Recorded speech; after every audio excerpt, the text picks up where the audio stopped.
Hello, friends. Welcome to Minority Trip Report. MTR is a podcast for underrepresented views and life journeys with mental health, psychedelics, and consciousness. I'm your host, Raj Suraj. Today, my guest is Jon Lu, who is the co-founder of VCENNA, a drug discovery company that creates mental wellness solutions from psychoactive plants used ceremonially in Ancestral Eastern traditions.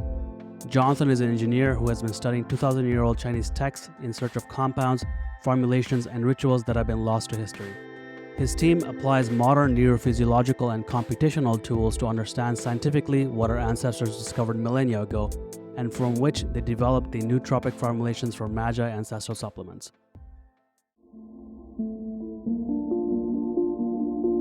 Before we get into the interview with the very brilliant Jon Lu, I want to share a quick reflection on the journey of creating the first season of this podcast. It's hard to believe that we're at the end of season 1. When I started this podcast 8 months ago, I had no idea how this experiment would go, whether anybody would tune in, or whether anyone needed yet another podcast crowding the airwaves. All I knew, however, was that we needed to broaden the narrative landscape and shine the light on other points of views. It's been a humbling experience to connect with such a diverse range of guests who shared their incredible journeys with me. Diverse not just in how they grew up, and in many cases how their families settled on foreign lands after a long, arduous journey of leaving their homes, but also diverse in how they navigated their trials and tribulations, pain and joy, as well as success and failures in their careers. It was cool to be on a train to a destination unknown for 60 minutes and really get to know someone and how they saw the world. We often talk about the set and setting of the psychedelic experience, but it's been inspiring to get the set and setting of many of my guests' younger selves. I'm particularly excited about the conversation we had around psychedelics in the backdrop of what feels like a rapidly shifting space, ecosystem, industry, whatever you want to call it. We explored the benefits and potential risks of these substances in a thoughtful and nuanced way. It's clear that there's so much more to discover, and I'm grateful for the opportunity to be part of this evolving conversation. I created Minority Trip Report to amplify minority perspectives and lived experiences, but these stories are ultimately human, and having a wider lens to perceive and understand the world can only enrich the ever-unfolding story that is our global culture. As we gear up for Season 2, which will be released in June, I'm filled with anticipation and joy. I invite you to please join our email list, provide feedback, and share the podcast with your friends and family. MTR is completely self-funded and self-produced, so any and all support goes a long way, and I thank you in advance for that. As part of Season 2 launch, we're planning an in-person podcast launch party in Toronto in June, which will be a lot of fun, and we would love for you to be a part of it. Please join the email list and we'll share more details as it becomes available. Lastly, my sincere gratitude to you, the listener, for hopping on and staying on the train over the last 8 months. Thanks for indulging my experiment, and I hope each guest and each episode helped you grow and see the world differently. I know they did for me. Jon, welcome. Thank you, Rod. It's a pleasure to be here and always an honor to spend some time with you. Likewise, my friend, you are currently on the Stanford campus for a psychedelic conference, I believe. Is that right? Yeah, today is the Bay Area Psychedelic Science Symposium, which I'm very happy to see. Actually, even about a year ago, a group of us got together and we were trying to do monthly dinners just because there was such a strong concentration of those interested in supporting the industry that were around LA. And you would think that there should be more around the Bay Area, but there was very little formal organization. So this has been a great chance to, while there's some amazing speakers and some amazing presentations, what I'm just most happy about here is just getting to see some friends that I haven't seen in a while and we get to spend some more quality time together. Yeah, definitely. It's interesting you say that there hasn't been a formal organization doing this kind of stuff. I'm assuming there were many, but they've disappeared or maybe gone underground because the first LSD experiments on creativity were in Menlo Park. So what happened? That's a very long story going back to Ken and his merry group of pranksters. What I mean by formal organizing is much more around the actual event and the media side. So obviously, MAPS is headquartered here, and they have and they're probably the most dominant one in that really brings together this whole community. And we have groups like the Psychedelic Science Funders Collaborative and a number of startups that was here. But just given how much innovation comes from this ecosystem, what I was surprised by is that you have groups like Psychedelics Today, Third Wave, or Psilocybin Alpha. None of them are present around here. They're just in more kind of media concentrated areas. So what we tend to lack is a little bit more of that community. And I guess as a macrocosm and a microcosm of the Bay Area here, this is a very business centric place here. So I'm very happy to see much more of the actual human component in place. Yeah, definitely. What kind of people are showing up to these I guess when you first did dinners, and what kind of people are you seeing now? Those dinners were really just began as a group of us friends. So we had a group of scientific researchers. We had a group of academics. So we had a group of business people and a group of different entrepreneurs. It actually began, I think, when Matthias Sarabrinsky and I met in Wonderland in Miami 2 years ago. We're like, wait a minute, we both live in the Bay Area. We're actually Mm, meeting a couple of other people in the Bay Area here. So we both know Gianni Glick, and we're both close with people like Imran Khan and Andrea Gomez from C Berkeley. So just thought it might be a good idea for us to get together socially, if anything. and of course, that rolled into something bigger now. Oh, well, no, that's still just a social gathering. Now this is a much bigger symposium that I think Gianni's organization actually is organizing it, but this has Mm, nothing to do with our our group of friends. It's a good excuse for your friends to get back together. I like how we reconnected. We're at Wonderland is our busy lives these days. Those events serve as a good excuse for us to have a professional justification to spend some time with people we care about. Absolutely. I couldn't agree with you more. And I think one of the things that I love about this space so much is that build bonds pretty fast and opportunities come and manifest in different ways pretty fast, I have to say. So, John, how we usually start these podcasts is really like to know what made the person who they are. And obviously, for good and bad, I think a big part of who we are really starts to develop in the early age as children, right? So, would love to know, how did you grow up? What makes Jon Lu who he is today? What were your parents like? How did you spend your time growing up? And I think you grew up in the San Francisco Bay Area too, right? No, I didn't. I grew up in Rochester, New York, which is where I'll call home. Oh, Kind of a Chinese Taiwanese family where I was actually born in Wisconsin back when my dad had first come to this country. Just back it up a little bit. It's amazing to think about Taiwan having once been a third world country that people were trying to get out of instead of a relatively prosperous place, and certainly a significant impact in the microprocessor world today. That wasn't mm, always the case. And my dad, like many others that came from that generation, studied here, his PhD, and struggled a little bit in the early days to try and find some footing and get a visa. I don't actually remember where he was working at the time when I was born in Wisconsin, but ultimately we ended up moving back to Taiwan for a little bit. But I did have the fortune of being blessed with birthplace, which unfortunately has become a defining thing within our world here. So I have an American passport, and we eventually came back to the U.S., lived in a couple places around the East Coast, and Rochester, New York is what I'll call home. It's where I'd lived for the majority of my life before I became an adult. so is your family back there still? Oh, no, the cold got too pressing for them, so my parents actually moved to Nevada when they had retired to the nice, low tax area, and my Nice. sister is now living in LA, so I'm happy to have her close by and kind of just cousins, uncles, and aunts all around the world. Yeah, I think it's interesting what you say about Taiwan. A lot of countries, I mean, you think about Singapore, right? Same story. Malaysia. These countries were pretty, I don't want to say destitute, but very impoverished for a long time. I myself am from Bangladesh, and I think we're just starting to recreate or retell our story, our Genesis story on our own terms, right? So I think that's a huge area for discussion that hopefully we'll get into later on. It's funny, I met someone else from southern Taiwan, from Kaohsiung, a little while ago, and I kind of endearingly refer to it as, "Oh, yeah, I grew up in this little fishing or lived in this little fishing village." He's like, "Oh, which I lived in this one." I was like, "Oh, actually, I'm kinda saying that endearingly the same way that I call San Francisco a little fishing village." Actually, I have very little wasn't actually a little fishing village, but Yeah. The first time I went to Shenzhen in China, that used to be an actual fishing village, and then look what it is now. It's kind of nuts. I think there's 33 million people in there. oh, It's yeah, insane. yeah, amazing, and, like, you look at the list of the largest towers in the world, it's okay, yeah, number 1, of course, is the Burj Khalifa, and then, like, number 2 through, like, 15 are all in China, and, like, 4 of them are in Shenzhen. It's wild. It's a wild place. Shenzhen is truly a wild place. I've been a couple of times now, and every time I go back, I'm like, this is insane for many reasons. What took your parents back to Taiwan the first time? The first time was just, I think I'm probably gonna bastardize this towards my own hero's story there, but if I recall, like, my dad just struggled to find a job during a time when it was not the greatest US economy.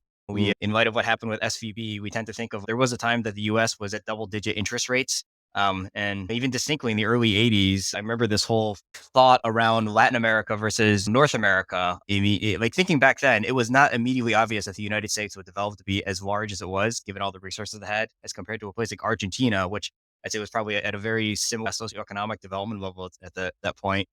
Not the point of this podcast here, but for reasons beyond the socioeconomic politics behind it. Obviously, the U.S. is a very different place now than it mhm, was then, and we were able to come back and live a good first generation immigrant life here. So when you guys went back the first time to Taiwan, how long were you there before you moved back to the US? It's about 4 years. 4 years? And what was those 4 years like? How old were I wish you? I could really remember. I can only really look at it from photos that I have. All I have are really these kind of just distinct memories that Mm. are really one, for instance, that stands out distinctly to me is I remember it like most Chinese families, which ethnically my mother is Han Chinese, my father's from a variety of others. We've come from very matriarchal societies where your grandmother really is the one that dominates and runs the house or runs the entire generation.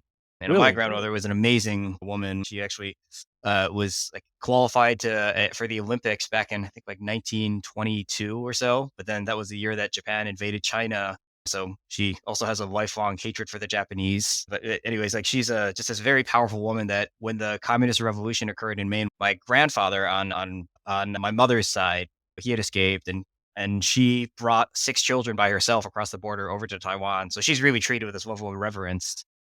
And the only distinct memory that I really have from my time in Taiwan, aside from like the frequent typhoons, was one day I was playing, doing something stupid, and I broke this vase, which I have no idea how much value there was here. Maybe it's sentimental Mm. value. Maybe there really was like a 4,000-year-old vase. But I had like uncles and aunts that were like shuttling me around like I was in Secret Service to a different location every 3 hours out of fear that like, oh, like she can't find him.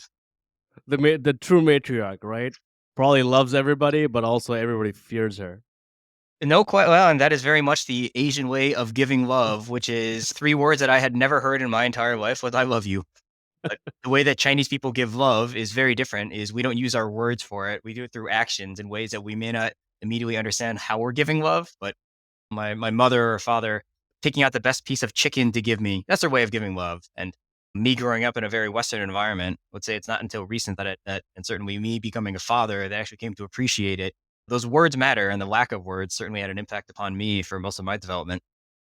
I totally agree with you. It's the same in South Asian culture. In fact, a lot of Eastern cultures, I think it's acts of service that is the love language, that's dominant love language in the sense you protect the people you love, you nurture and nourish the people you love, but not necessarily with words of affirmation. Let's say you don't say, I love you, you've done really well for yourself. It's discipline and it's love in a very, let's just say, yeah, there's no words around it. I find there's much more balance perhaps in the West, but of course there's the extremes as well, which is like purely performance, right? Oh, I love you, but really won't show up to your birthday parties, or I won't actually do anything or back it up in any way. My own life has been shaped by the lack of, I would say, words of affirmation. But in line with psychedelics and all the healing work that you have to do, you come to see that love actually is a pretty expansive language. And sometimes you can't change your parents and you can't really change how they actually show up and what they do, right? Yeah, the way that I was raised and the environment in which my parents gave love is from a world where they were literally like they had escaped or their generation had escaped a Mm, war prior.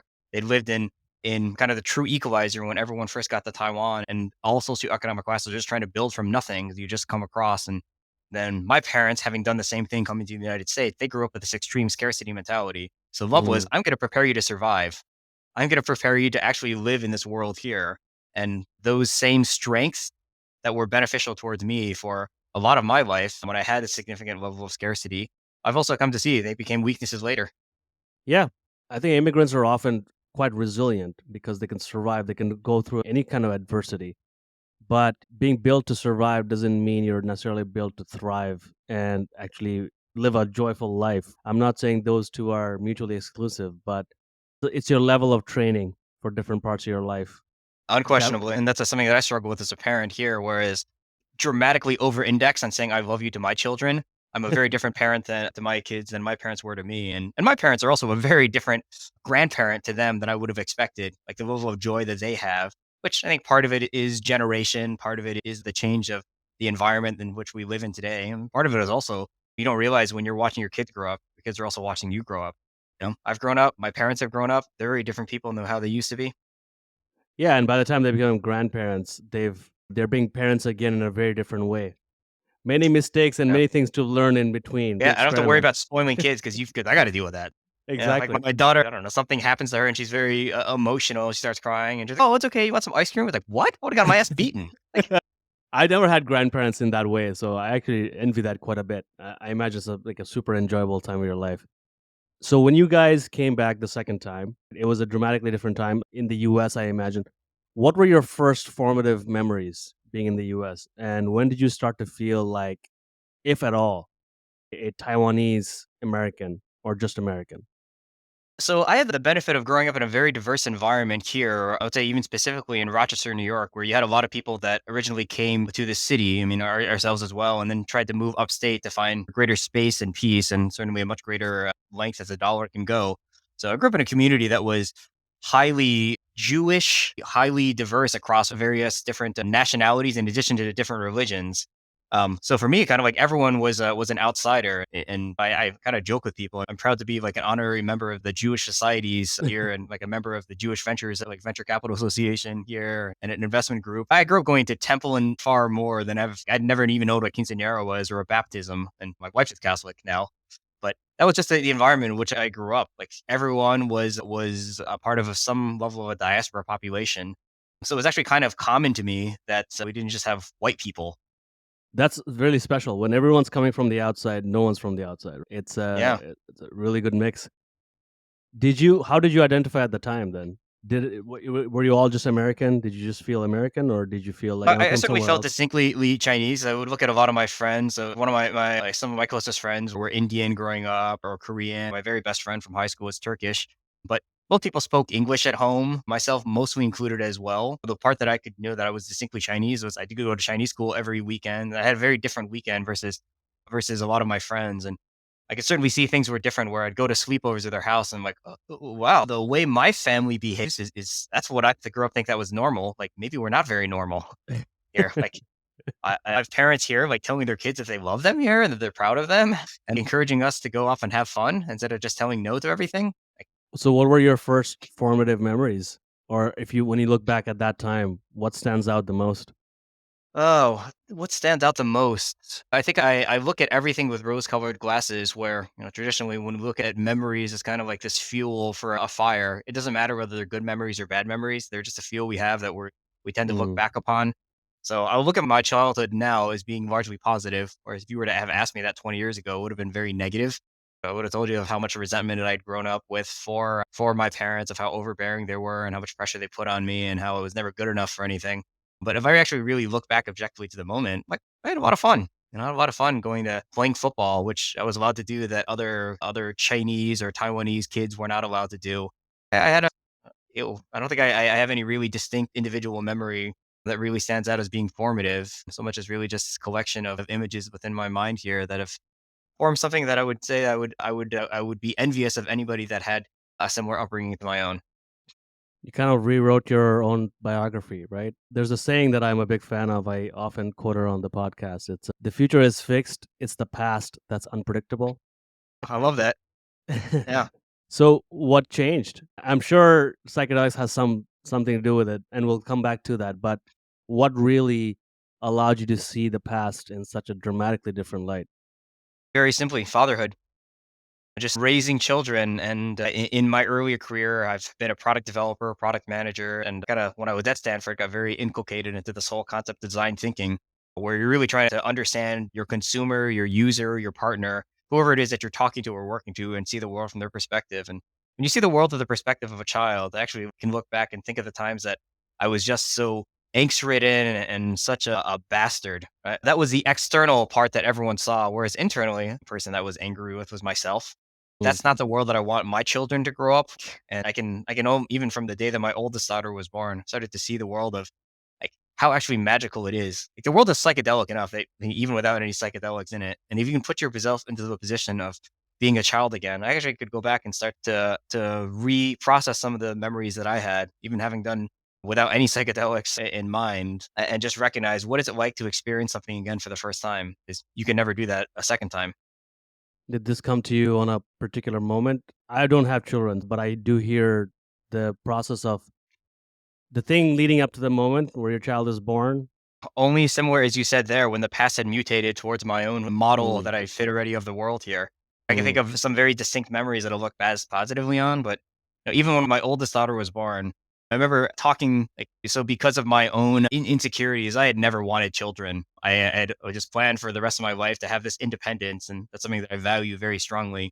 And yet, a lot of my mentors and a lot of the people that I really admire would tell me that the most impactful thing that you can ever do and actually just had lunch with this beautiful soul, Rana Hashemi, who's now a PhD student here at Stanford. And she's talking about in these interviews, people ask her like, "Oh, what do you want it to be in 10 years?" And she's like, "Look, truthfully, I want to be a mother," which I think is an amazing answer because there's nothing that will teach you more about life than being a parent.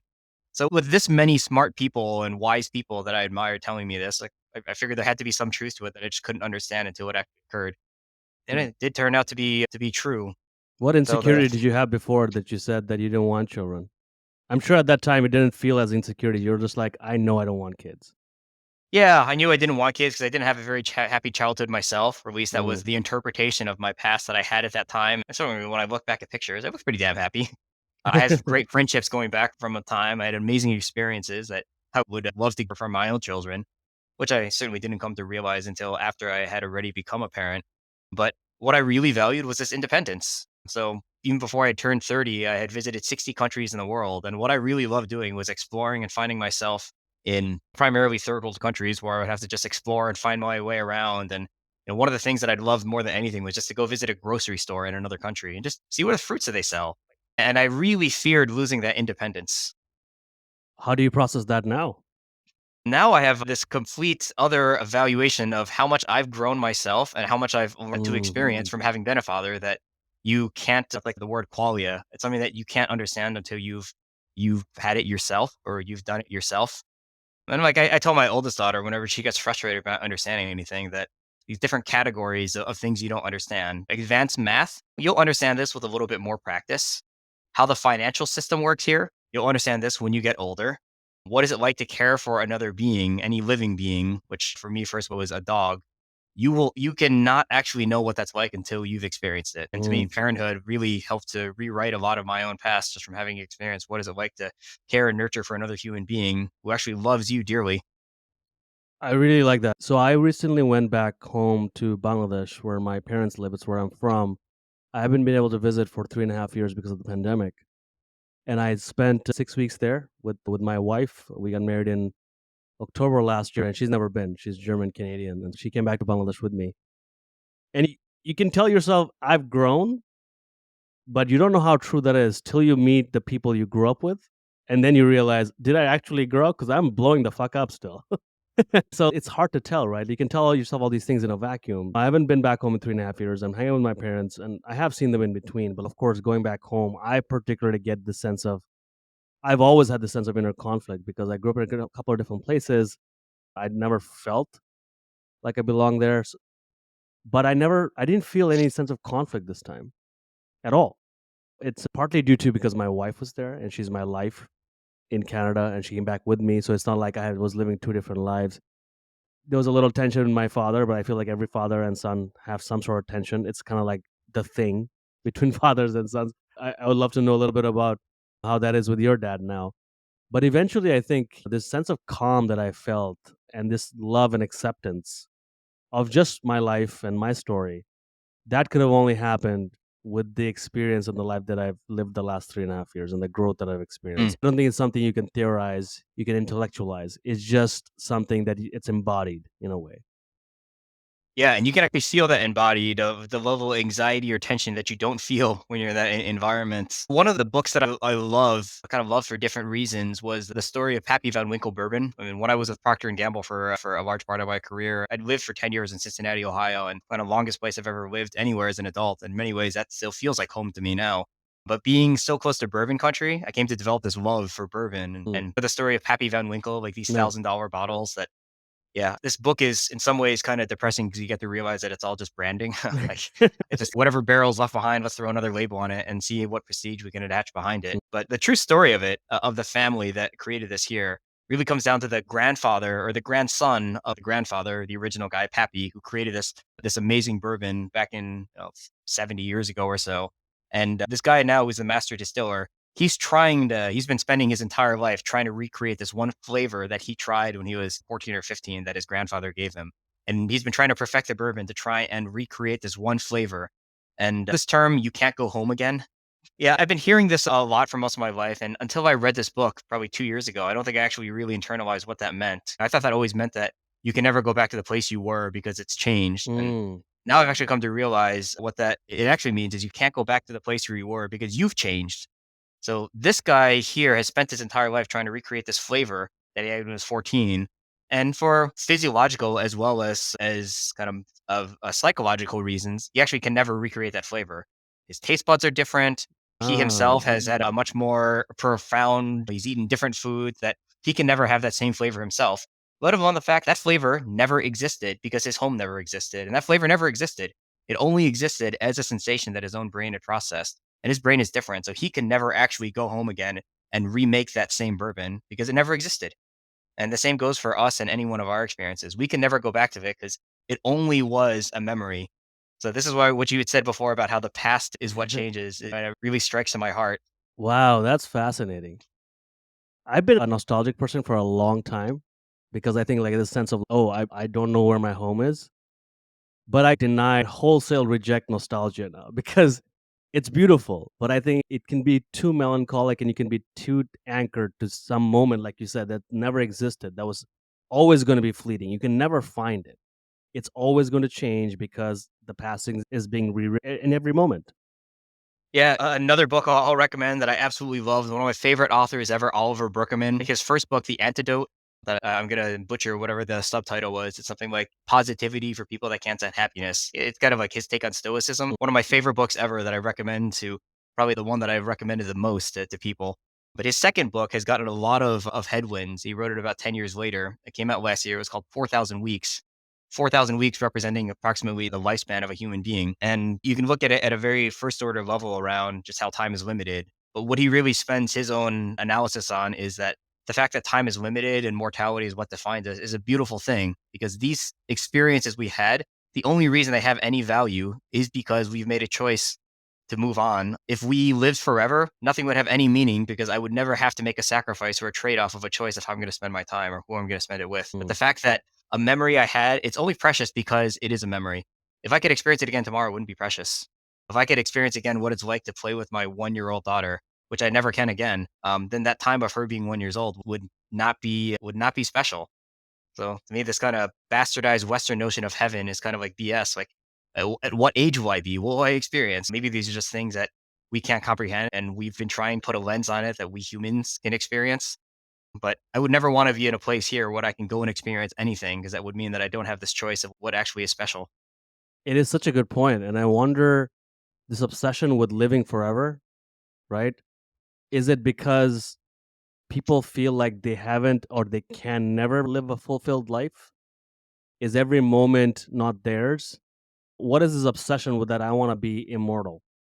It sounds boring to me, to be honest. Instead, if you were just more occupied or thinking more about how do I make the best of this moment and my relationships, and how do I find joy with others, and so on, how do I grow, and so on, then you wouldn't have to live forever. It's a really good point that you just made, I found. What is this obsession with longevity?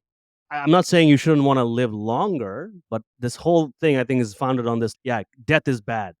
Whatever we can Yeah. do, don't look old, don't act old, don't be old. You're gonna live forever. It's obsession with youth.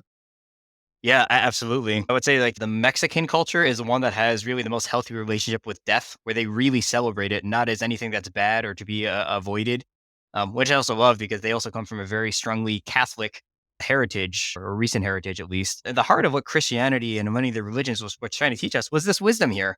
And yet we as humans have kind of bastardized it towards our own belief structure of how does it fit me of I should be doing more, I should get more, how do I live longer in order to achieve more? Yeah. Whereas what I think they were really trying to teach us from the very beginning was the fact here that life is fleeting, and the fact that it is fleeting and temporary makes our choices impactful. And this is what makes it beautiful to be a human. I love this sort of conversation. Put a pin on that because we're gonna come back to it. From the position of some of the work that you're doing, the paper and the book you're writing at this moment. I kind of want to go back quickly to this comment you made that you had a lot of angst growing up and you spent a lot of time being mad at your parents because of how much they pushed you. Now, looking at some of the accomplishment and the crazy background that you have, at least academically, and all the work that you've done, I want to touch on this and maybe perhaps connect it to the comment you just made. Okay, you're accomplished academically, you have an impressive track record in mid-market private equity, you're a second-time founder, you're a frequent speaker and soon-to-be author, BSc in chemical engineering, MBA from Standard Business School. Again, you're a second-time founder. Doing a startup again is painful enough. You got this crazy pedigree already. How do you connect those two? Where you said you spent a lot of time being angry, and I imagine that pushed you to also achieve as much as you can to make your parents proud and so on. How do you relate to those two things? I'd say inadvertently where I found myself falling into was a level of intrinsic motivation that I came to realize nothing I could ever do would please the external world, meaning the people that should be most important to me, my parents. So where I came to find satisfaction was by doing things that intrinsically brought my own satisfaction. And while I think a lot of people are taught that you should always seek intrinsic rewards, like they can also be very dangerous if you yourself don't have a healthy balance or someone that can keep you from becoming your own worst enemy. So as an example, my intrinsic motivation is that I want to live up to the person I respect or admire, which is someone that fulfills commitments, which is someone who just very simply does what they say and does everything well and does it well for the purpose of actually following the process and executing well, not regardless of the result. What that means is that I will overwork myself simply for my own satisfaction of having completed something to the excellent level that I expect it to be done. Whereas many people, which I'll say just very generically, can get through the world kind of half-assing things and be much happier and have much more free time. Whereas I can't do that, even though the end result to the customer, the person, the partner that I'm trying to do it for may not care, but I care. Mm. And that has led me to have a lot of unhealthy habits of how hard I'll push myself and how hard I'll overwork myself because to me, I want to fulfill it for me. That takes a lot of deep level of self-awareness. How did you discern that the part where you said, I do it for me and my satisfaction? It's easy to be fooled into saying you're that overworking to keep the external world happy, to do it for approval is also for you. Because that kind of logic, Yeah. inner logic can get pretty twisted. So how did you discern one from the other? That I think when I left P&G, I wrote this really a long email that had nothing to do with my accomplishments, just more of my outlook on life. And one of the things that I had realized coming in the end, where people were asking me like, "Oh, why are you leaving? Where are you going to next? What are you doing?" And my point was like, it doesn't actually matter what I'm doing here. I just don't want to find myself in the same place 10 years from now, where okay, I'm making more money, I've got a more prestigious position, maybe I'm living somewhere else that's really cool, but I'm not growing as much as where I would want to be. So the true reason why I was leaving, I'd love to say, is so I could bring my family somewhere else, show them something new. No, it was very selfish. It was because I wanted to do it for me. Mm. Well said. And there's so much to pick out here. But I'm going to switch gears a little bit because I think the topics that you write a lot about, that you're writing the book about right now, and you have a paper that you haven't published yet, but I was lucky enough to read it, really deals with a topic that I think doesn't get talked about very often. So you are now currently a founder of VCENNA, and you guys launched recently Magi products, which are inspired by the wisdom of pagan and Zoroastrian priests of ancient Iran in using psychoactive and hallucinogenic plants to access a higher state of consciousness and mental wellness in pursuit of the God mind and enlightenment. There's already quite a lot there. We're going to talk also, obviously, like the unknown history of psychedelic or hallucinogenic plants and use of them in ancient China. We're going to talk a little bit about that. But before that, let's talk about the direct connection to Zoroastrian priests and the history of Zoroastrianism and psychedelic use. What is that? Yeah, I mean, bring it back just to the direct connection to myself here. So my co-founder is Shaheen, brilliant guy, also a chemical engineer, probably one of the world's most leading experts when it comes to mass transfer and how the company stemmed from his own innovation for creating a way to extract all these alkaloids or alkaloids from any source, whether it's a plant, animal matter. He is, of course, Persian, Iranian, which has its original, its base from Zoroastrianism, the first monotheistic religion that's there. Why he originally named this company, which he started about 2 years before I had joined, VCENNA, came from Avicenna, the Persian polymath, father of modern medicine, who I admired for most of my life. And interestingly, my oldest daughter, her name is Daniela. That's a name that my wife had chosen since she was about 10 years old, that she always wanted a boy named Daniel, a girl, so it became Daniela. Where I was about to have some influences on her middle name, and her middle name actually is Avicenna. Oh, really? So Wow. yeah, so she'll ask me sometimes, "Did you name the company after me?" And I don't have the heart to tell her, like, "Yeah, of course I did." Yeah, but sorry for that aside. Many people don't know about. They may know or have heard of Zoroaster more from the other translation or pronunciation of the name, which is Zarathustra, which is the title of Nietzsche's magnum opus, Thus Spoke Zarathustra, which is one of the most impactful books that I've ever read. Of course, kind of bastardized and misinterpreted by the Nazis and Wagner and companies for how they interpreted what the Uberman should be. But to me, it was really around the power of one to really control his or her own emotions and his or her own life to be more than just with this outward appearances, and how we really have ownership over our own personal leadership. That's a very vague description now that I think about it, and probably not so suitable for a podcast. Yeah, but Nietzsche chose Zarathustra to be the eponymous hero of his story because he saw him as really the most enlightened one, like the one that understood in modern times what is it like to actually be noble and what is it like to actually be virtuous. So Zarathustra, the founder of Zoroastrianism, was the first monotheistic religion, one that is recognized as being worshiping the same God as the Abrahamic religions, Judaism, Christianity, and Islam today. And a lot of the inspiration for him as the first prophet then were kind of transposed into the other prophets that came thereafter. And what he taught was very similar to what every other prophet has taught, was basically how to live a better life, how to overcome your fear of mortality, how to overcome your fear of inadequacy, and do things virtuously just because they're the virtuous things to do.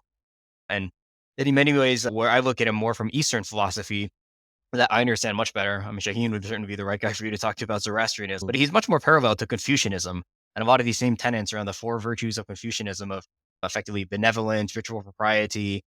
These are many of the same ethic that were built in, and I find them very much in my own credo, perhaps unhealthily so, about doing things because they're the right things to do, not because of the result. Then let's talk about something that is maybe closer to you, since you're writing and thinking a lot about this. And that's Taoist roots of psychedelic use or sort of transcendental practices related to plants in ancient China. And I'm going to quote a passage from the paper. I think you quote a researcher, Fan Pen Li Chen. Hmm? And there's a passage that I really loved. And I think that will really open up what I'm really getting at regarding this topic. And so in one of her papers, she writes, on a world map that illustrates native use of 18 categories of major hallucinogens, China is a conspicuous blank.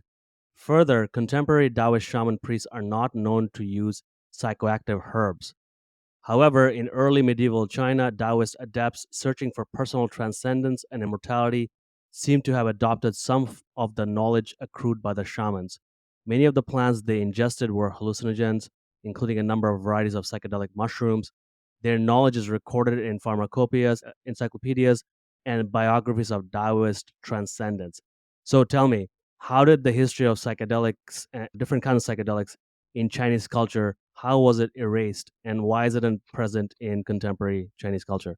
Fascinating topic here, which is where I spent so much of the last year researching. And let's begin with the first word that you use here is psychedelic. Psychedelic is not a word that the Chinese would use or within any of lexicography would have ever been used.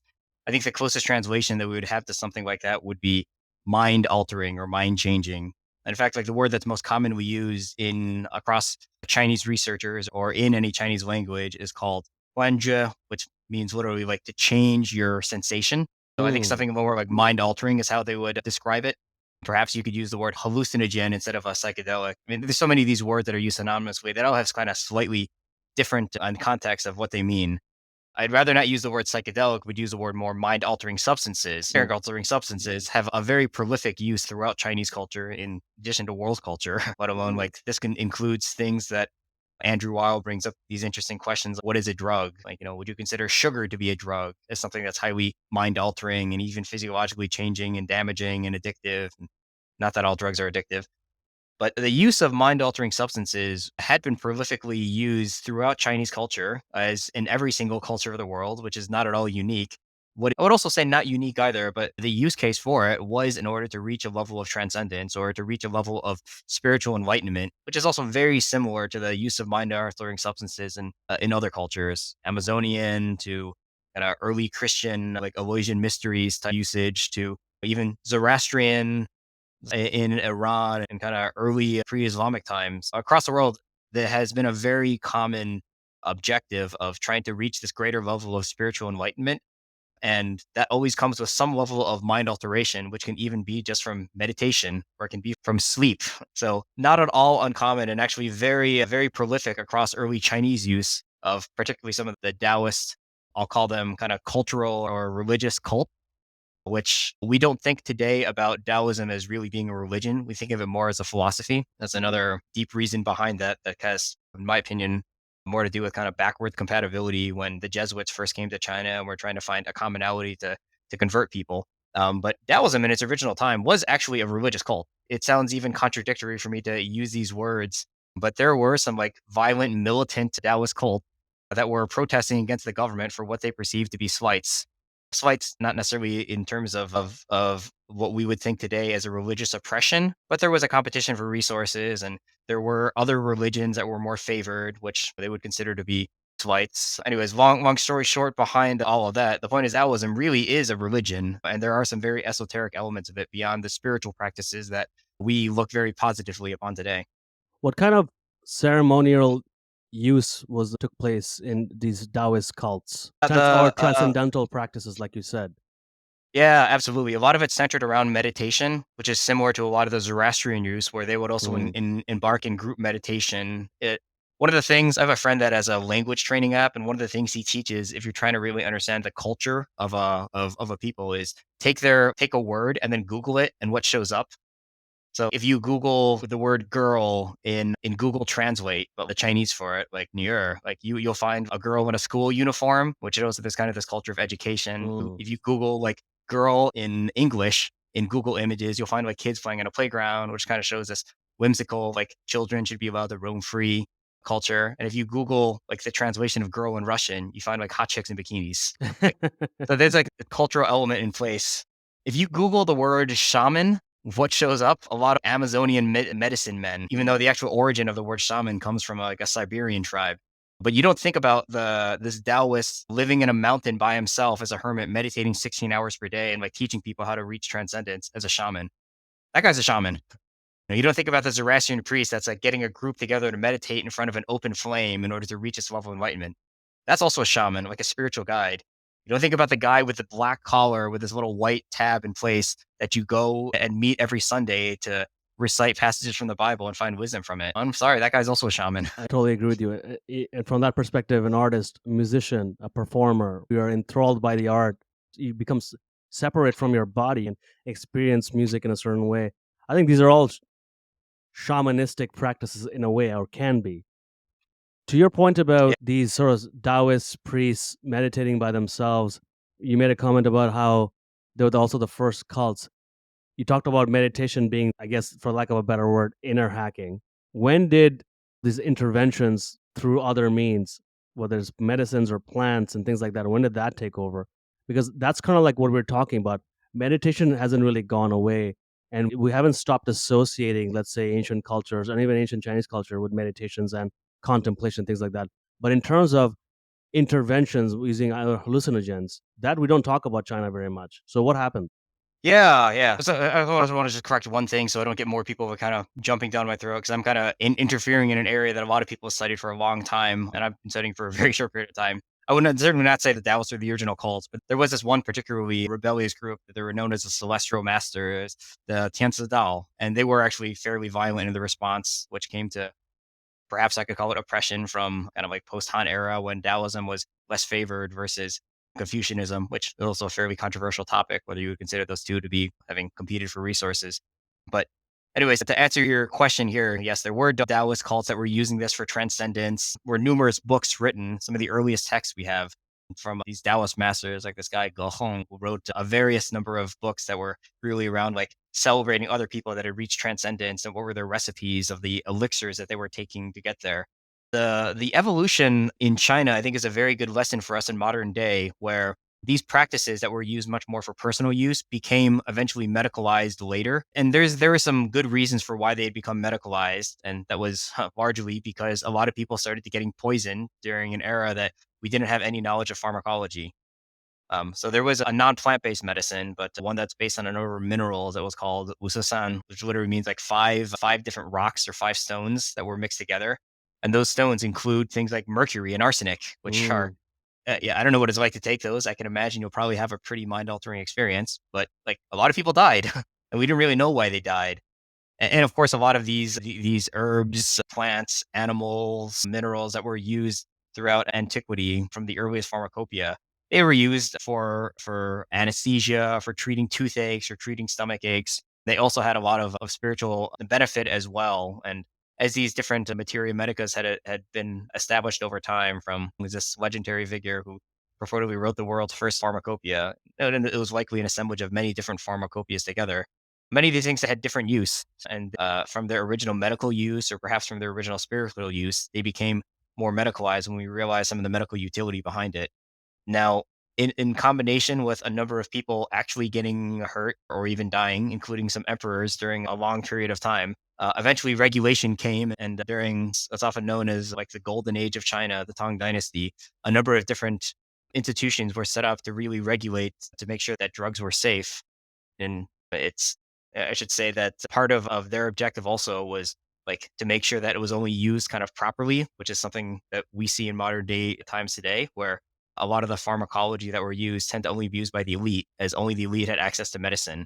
And I don't know exactly the lessons we are to take away from it here, other than I can say that I've seen history repeating itself in many ways. So are Um, you saying that, okay, so there were these obviously like personal contemplative practices, they became a little more formalized, and plants were used to intervene for medicinal purposes.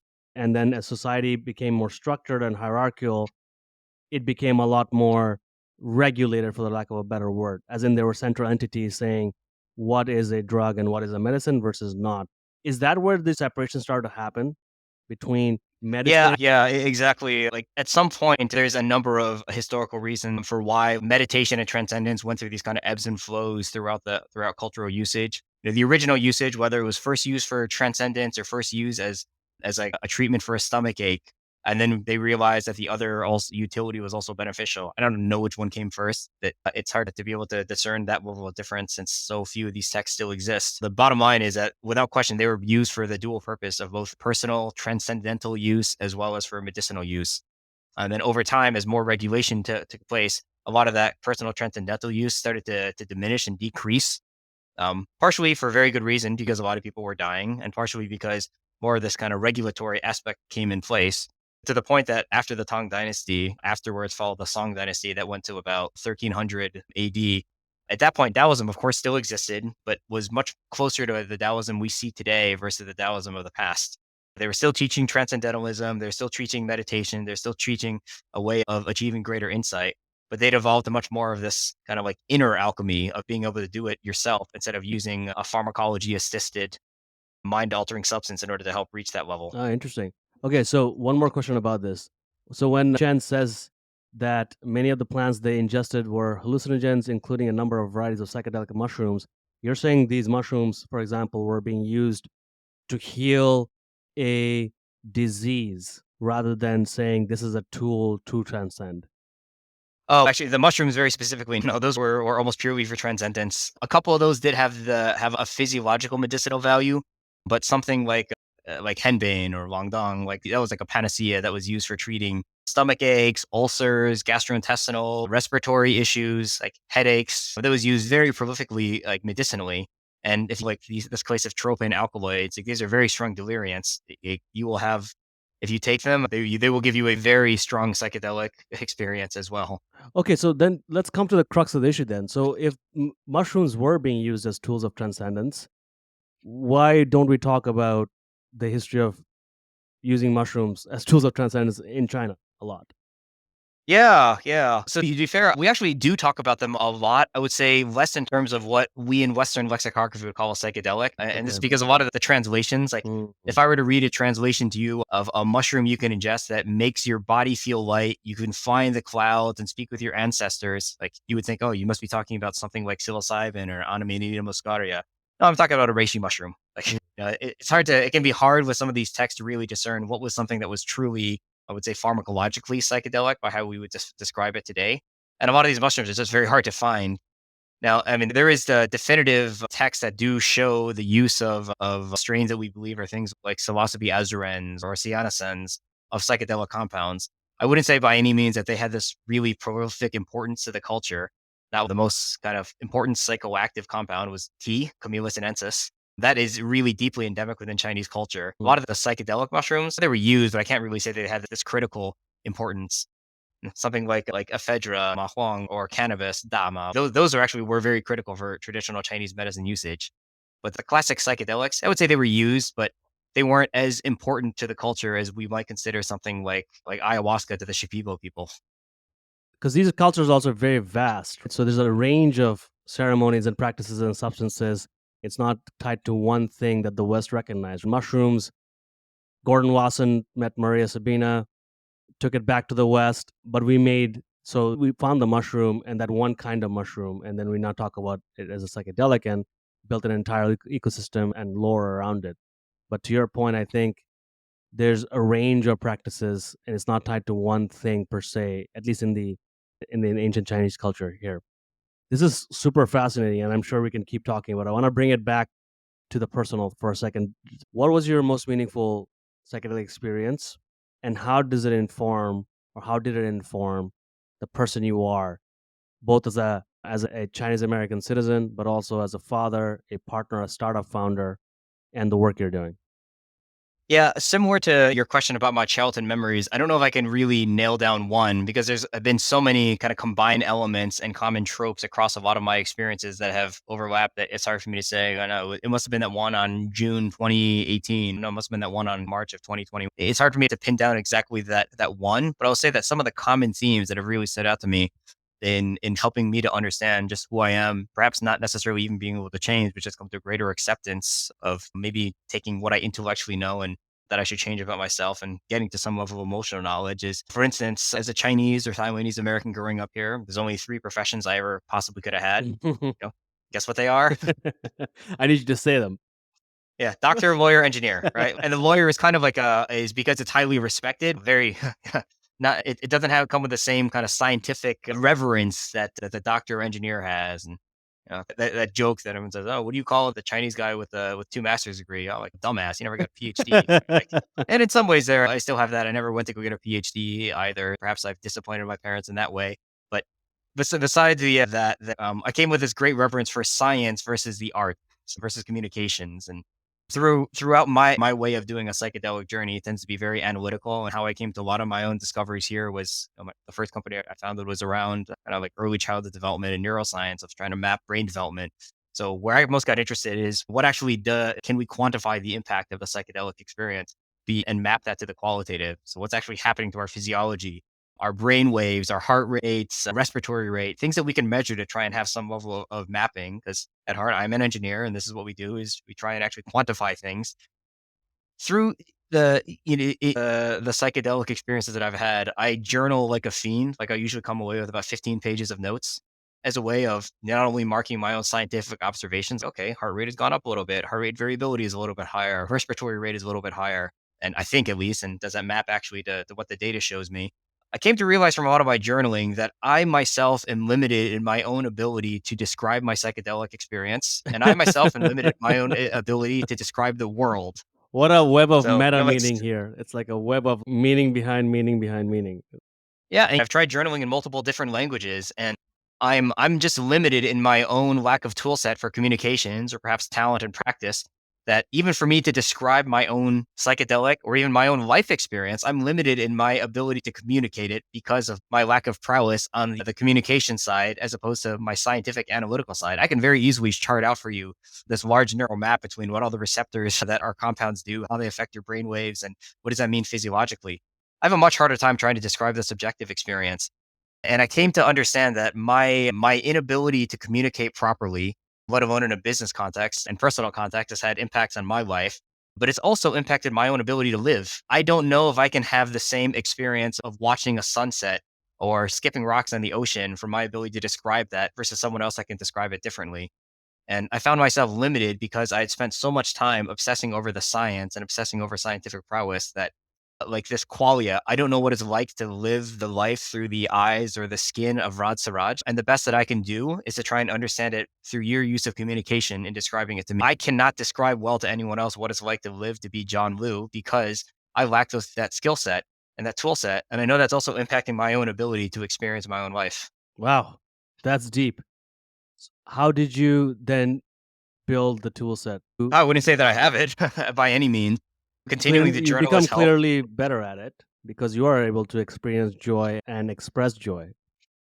Yeah, but it's a constant thing that you practice, and I know that I'm never gonna be still as good at describing life as I am at measuring life, but what I can have is now this much greater appreciation for just how important these artistic capabilities are. The Mm. ability to express through movement, the ability to express through artistry, the ability to express through video, let alone our own words.